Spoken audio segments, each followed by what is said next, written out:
오늘 본문을 통해 하나님께서 우리에게 말씀하신 참 만남의 현장을 함께 살피고 또 나누고자 합니다. 2차 전도 여행 중인 바울이 아덴에서 예수 복음을 담대하게 강하게 선포했습니다. 그는 그곳에서 핍박을 받거나 또 박해를 당한 것 아니었습니다. 그런데도 아덴에서 예수 복음을 전한 너무나 힘들고 어려운 시간들을 보냈습니다. 아덴은 철학의 도시라는 명성에 걸맞게 바울이 예수 복음을 전하면 그들은 철학적으로 딴지를 걸고 철학적으로 바울을 조롱하고 또 바울에게 시비를 붙었습니다. 바울 또한 그 시대 최고의 스승이라 하는 가말리엘의 문화생이었고 그가 학문적 성취를 이룬 것도 대단했으니까 사실은 이 아덴의 철학자들이나 논쟁자들하고 충분히 복음 가지고 다투더라도 그들을 설복시키고 설득할 수 있을 것 같은데 그렇지 않았다는 거예요. 그들은 철학과 논리로 무장해서 바울이 예수 복음을 전하면 그것을 계속해서 튕겨내고 조롱하고 시비를 반복해서 걸었다는 것입니다. 결국 바울은 아덴에서 교회를 개척하고자 하는 그 꿈을 포기하고 의기소침해진 가운데 복음의 증거 첫소를 아덴에서 고린도로 옮겨서 고린도에 도착하게 됐습니다. 그때 바울이 느꼈던 마음을 고린도전서 2장 4절 5절 말씀이 기록하고 있는데요, 그 구절은 우리 함께 읽겠습니다. 우리 함께요. 내 말과 내 전도함이 설득력 있는 제 말로 하지 아니하고 다만 성령의 나타나심과 능력으로 하여 너희 믿음이 사람의 죄에 있지 아니하고 다만 하나님 능력이 있게 하려 하였노라. 아멘. 철학의 도시 아덴에서 바울이 한번 해볼만 한 거예요. 자신도 학자 중에 학자고 학문적 성취도 대단한 걸 이루었으니까 아덴의 철학자들 또 논리로 파고드는 그 사람들과 충분히 승부를 볼 수 있다 생각했는데 번번이 실패한 거였거든요. 그래서 그가 고린도에 도착해서 그가 깨닫고 그때 아덴에서의 자기 경험을 그울로 삼아서 이번에는 오직 성령에 의해서 하나님 능력에 의해서 내가 복음을 선포하리라, 이 마음과 이 다짐을 하고서 고린도전서 2장 4절 5절 말씀을 기록해 가고 있었던 것입니다. 여러분, 그런데 하나님께서 바울이 이런 마음을 먹은 것을 아실 수 있었을까요? 하나님이 바울이 마음을 바꾸었다는 것, 복음을 전하는 그 현장에서 그가 접근하는 방법을 바꿨다는 것 아셨을까요? 하나님 아시죠? 사랑하는 자녀의 마음은요, 당사자인 우리보다도 주께서는 더 속속들이 아신다고 해도 그 말은 지나치지 않을 만큼 우리를 너무나 잘 아시는 분이 하나님이세요. 그래서 하나님께서는 바울이 성령님을 의지해서 고린도에서 예수 복음을 선포할 그 사실을 너무나 잘 아시고 고린도에 도착하자마자 얼마 지나지 않아서 그의 평생의 동력자, 영혼의 동력자라 할 수 있는 아굴라와 브리스길라를 그에게 붙여두셨습니다. 아굴라는 소아시아 북부 본도 출신의 유대인이었고 브리스길라는 로마의 명문 가문 출신이었습니다. 바울이 고린도를 방문하기 약 2년 전인 주 52년에 로마 황제 글라우디오가 유대인 추방령을 내렸습니다. 그 당시 유대인 크레스테스의 선동으로 한동안 로마가 큰 소동에 휩싸였습니다. 그래서 로마 황제가 이 로마 이 땅에는, 이 지역에는 아무도 유대인들이 발을 붙이지 못하도록 유대인들을 다 쫓아냈습니다. 그때 아굴라와 브리스길라도 로마에서 쫓겨나서, 브리스길라는 로마 명문 귀족 가문이었지만 남편을 따라서 고린도로 이주를 하였던 것입니다. 그리고 고린도에서 천막을 만드는 그 잡으로 생업을 이어가고 있었습니다. 그때 아덴에서 고린도로 건너온 바울과 만나게 된 거예요. 바울과 이들과의 만남은 성령께서 역사하셨구나, 성령께서 간섭하신 게 틀림없구나라고 우리 생각할 수밖에 없거든요. 그래서 바울은 아굴라와 브리스길라의 만남의 그 현장에서 그들이 어떤 존재인지 로마서 16장 3절 4절 말씀을 통해서 이렇게 기록하고 있습니다. 너희는 그리스도 예수 안에서 나의 동력자들인 브리스가와 아굴라에게 문안하라. 그들은 내 목숨을 위하여 자기들의 목숨까지도 내놓았나니 나뿐 아니라 이방인의 모든 교회도 그들에게 감사하느니라. 아굴라와 브리스길라가 바울에게 어떤 동력자인지 말해줍니다. 바울을 위해서 자기 목숨까지도 내어놓은 동력자라고 또 말합니다. 그래서 이방인의 모든 교회들이 아굴라와 브리스길라를 감사할 만큼 이들이 헌신된 동력자다라는 사실을 밝히고 있습니다. 여러분, 정말 하나님 마음은 특별하시잖아요. 아덴에서 정말 마음이 많이 상했고 실패를 반복해서 너무나 의기소침해서 아덴을 떠날 수밖에 없었던 그가 고린도에 도착했는데, 그런데 하나님께서 고린도에서 아굴라와 브리스길라를 만나게 해주셨어요. 동력자로 만나게 해주시는 기가 막힌 하나님 손길의 역사가 그들에게 체험됐습니다.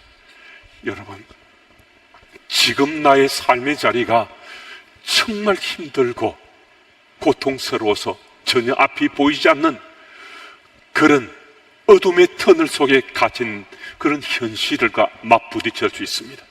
그래서 정말 새로운 활로가 열리기를 갈망하고 오늘 이 예배 자리에 함께 있을 수 있습니다. 자녀 문제로부터 부부 문제, 경제적 문제, 직장 문제, 건강 문제, 그리고 관계 문제들까지 우리 앞에 많은 문제의 더미가 놓여 있습니다. 문제가 곳곳에 더미처럼 쌓여 있을 수 있습니다. 바울에게 아굴라와 브리스길라를 만나게 해주시고 동력자로 붙이신 분이 요 하나님이시라는 사실을 여러분 믿으십니까? 여러분, 이 사실이 우리에게 믿어져야 됩니다.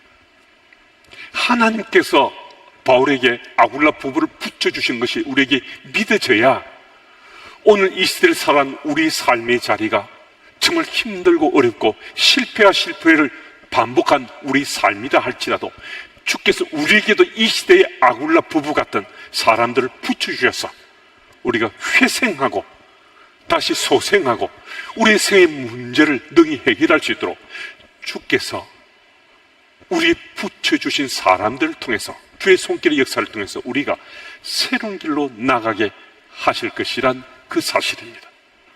그래서 오늘 이 아침에 주께서 주의 전을 우리를 부르셨어요. 우리는 이런저런 생의 문제를 우리 마음속에 지금 아픔 가운데도 품고 이 자리에 함께 있을 수 있습니다. 그런데 생의 문제의 해법은 요 하나님으로부터 주어진다는 이 사실이 오늘 바울과 아굴라 부부의 삶을 통해서 다시 한 번 더 우리들에게 깨침이 되고 우리가 기억하게 된다면 오늘 우리 생의 문제는 요 하나님으로부터 해법이 시작되고 진행되고 마침표도 지켜진다는 사실을 우리 믿을 수 있습니다.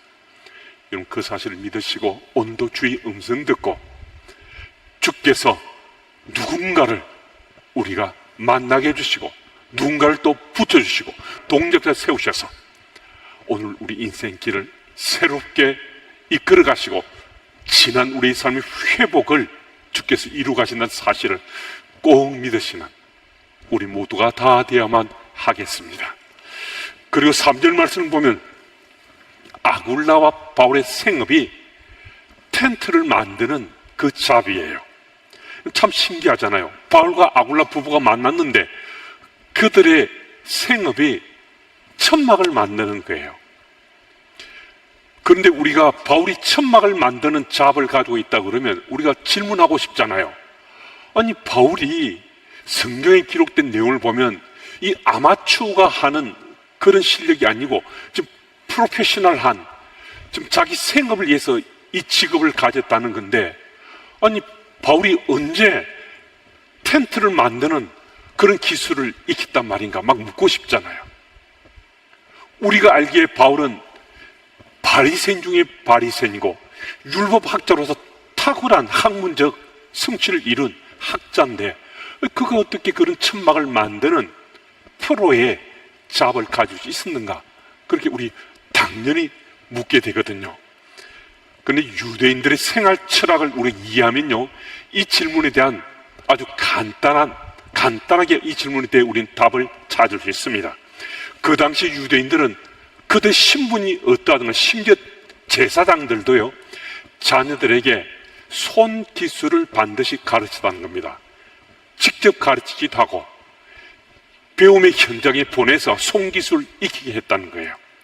그래서 심지어는 자녀들에게 손기술을 가르치지 않는다는 것은 도적질을 가르치는 것과 같다라는 말을 할 만큼, 그 당시 유대인들은 그 자녀들에게 그가 누구든 다 손기술 하나씩 갖추도록 아이들에게 생활 철학에 익숙해서 자라나게 했다는 것입니다.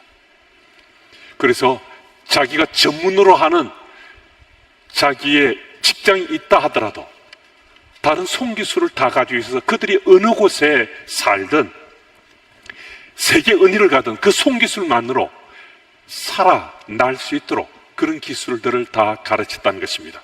예수님도 목수셨잖아요. 물론 아버지 요셉이 목수였으니까 예수님도 목수였구나 이렇게 생각할 수 있는데요, 그 당시 생활 풍습이 아버지가 목수여서 아들도 목수가 된 것이 아니고, 아버지가 목수를 하더라도 아들에게 뭔가 손기술 하나를 가르쳤는데 예수님이 목수의 기술을 배웠다는 거예요. 그러니까 학자 중에 학자고 또 바리새인 중 바리새인이었던 바울도 배운 손기술이 바로 텐트 메이킹이었다는 거예요. 천막을 만드는 이 기술을 가지고 있어서 그 고린도에서 천막을 만들면서 생업을 이어가게 되었다는 것입니다. 그런데 고린도에 대한 이해가 오늘 본문과 관련해서 좀 더 필요한데요, 고린도는 상업과 무역의 도시로 수많은 사람들이 그곳을 찾아들었습니다. 그러니 경제가 활성화되고 도시가 발달했지 않겠어요? 그러니까 모두가 물질을 추구하고 물질이 쌓이니까 타락과 방탕한 삶이 온 도시에 가득 차게 됐습니다.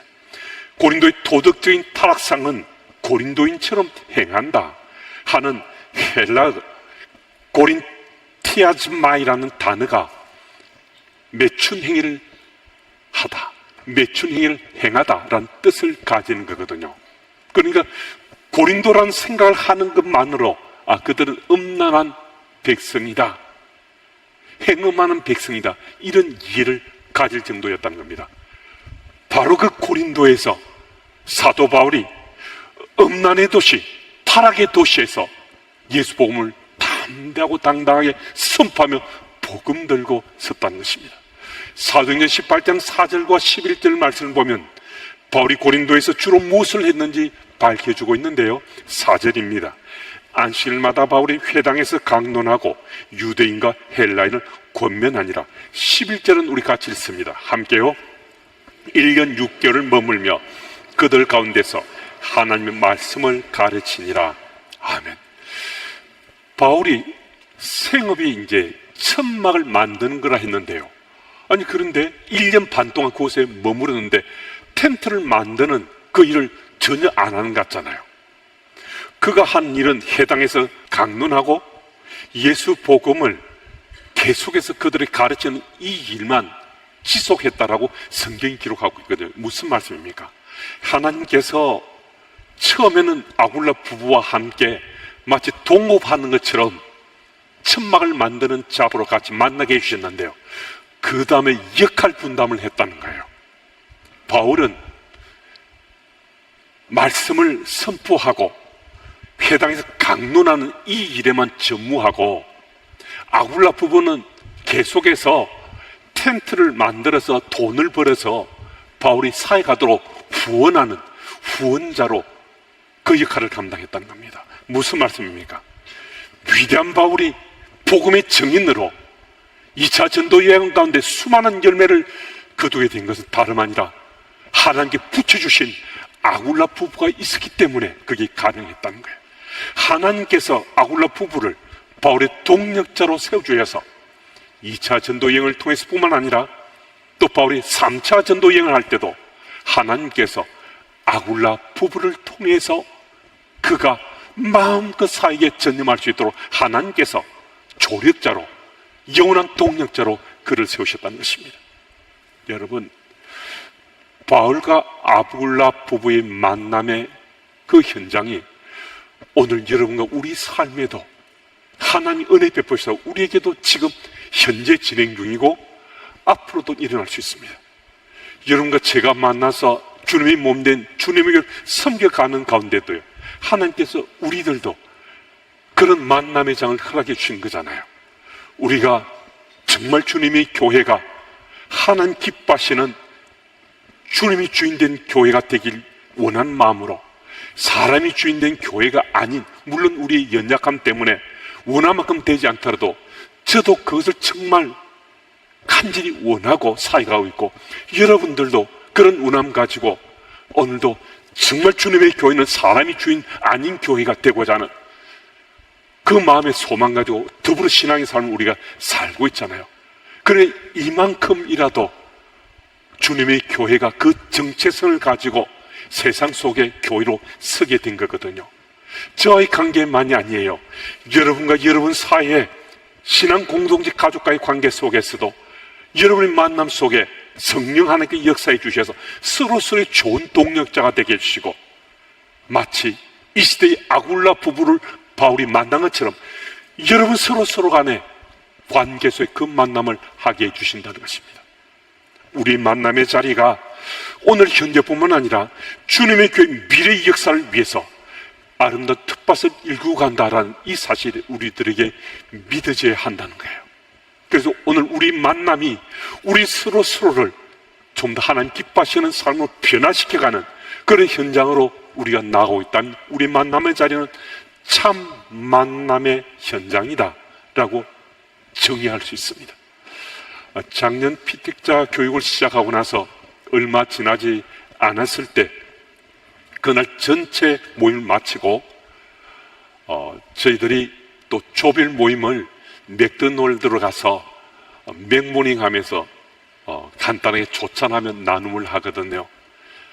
매주마다 한 조씩 돌아가면서 하는데 그날 그 조언 중에 한 분이 저하고 맥모닝을 하시다가 핸드폰에 사진을 보여주면서 목사님 이분 아시지요? 라고 제게 말하는 거예요. 이분이 목사님이 새벽 설교 때 말씀 주었던 그 강승금 자매인 같은데요, 한번 확인해 보세요 라고 얘기하는 거예요. 그래서 제가 보니까 벌써 세월이 40년은 더 지났지만은 옛날에 흔적이 조금 남아있어 단번에 제가 그 사진 보고 그 사진의 주인공이 강승금 자매란 사실을 제가 알아챘습니다. 강승금 자매는 제가 예수를 인격적으로 만날 수 있도록 통로가 되었던 자매거든요. 제가 군대에서 복무할 때 제가 속한 부대가 좀 힘든 부대였어요.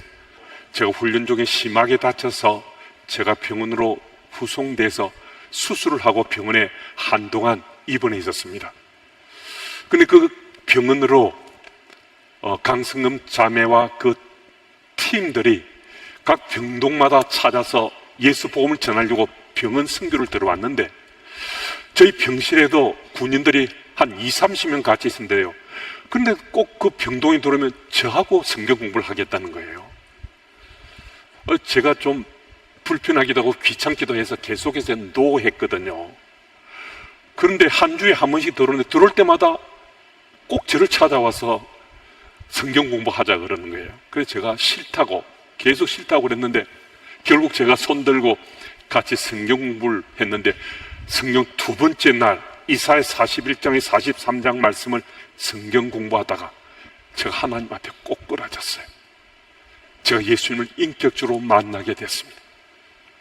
그래서 성경 공부를 하던 중에 그 다음에 제가 물어봤어요. 왜 수십 명이 있는데 들어올 때마다 왜 나하고만 성경 공부하자고 그렇게 권했냐고. 그랬더니 그 성금자매가 하는 일이 그 병동 내에서 제 인상이 가장 안 좋더래요. 그 표현을 그대로 옮기면요, 제 인상이 가장 더럽더래요.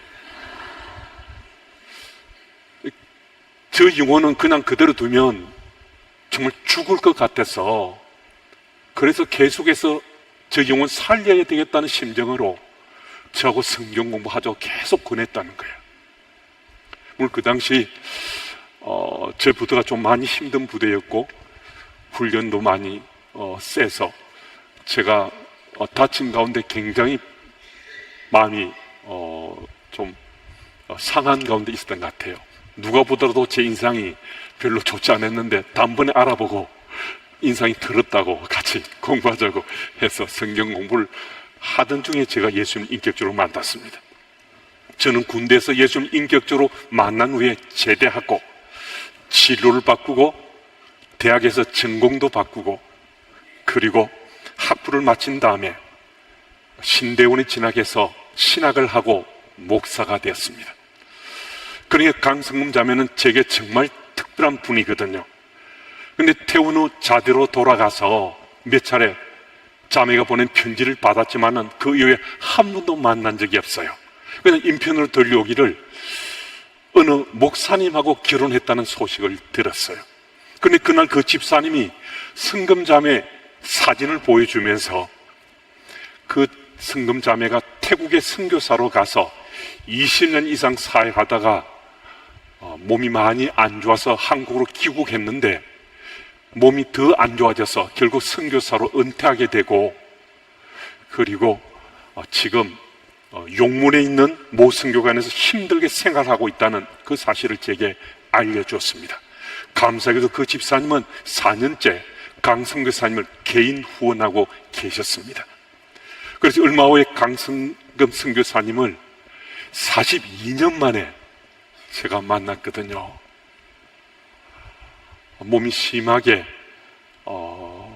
불편한 가운데 만났는데요, 제가 오늘 목사로 살 수 있다는 이것만으로 제가 얼마나 감사했겠어요. 만약 제가 그 자매를 만나지 못했다면요, 저 참 세상 굉장히 좋아하고 노는 거 좋아했고 친구 좋아하며 살았기 때문에 허랑방탕히 살다가 어쩌면 폐가망신하는 삶을 살았을지도 저 모릅니다. 그런데 그 자매를 만나서 제 인생이 바뀌고 삶이 바뀌고 또 특별하게 또 하나님께서 마음 주셔서 또 신학을 하게 되고 목사가 되게 된 거였거든요. 적어도 제 경우에는 성금자매와 만남이 하나님께서 준비하신 참 만남이 틀림없습니다. 제가 변했으니까요. 하나님께서는 오늘 우리 삶의 자리에도 만남과 만남을 연출하시는데요, 우리 그 만남을 통해 하나님께서 누군가를 우리를 통해서 변화시켜 가기를 원하십니다. 제가 성금자매를 만난 것처럼 바울이 아굴라 부부를 만난 것처럼 하나님께서 그 만남을 통해서 우리 삶의 현재를 변화시키고 새롭게 세워가시는 거거든요. 그 현장의 변화가 일어나면 그 현장은 언제나 참 만남이라고 할 수 있습니다. 하나님께서 오늘 여러분의 삶의 자리에도 또 만남을 허락하시고 또 만남을 허락하실 터인데, 그 만남이 이 시대의 바울과 아굴라 부부의 만남처럼 되어서 참 만남을 통해서 사람을 살리고 생명을 구하고 우리 인생도 새롭게 열려지는 복 있는 그리스도인들이 다 되시기를 축복합니다.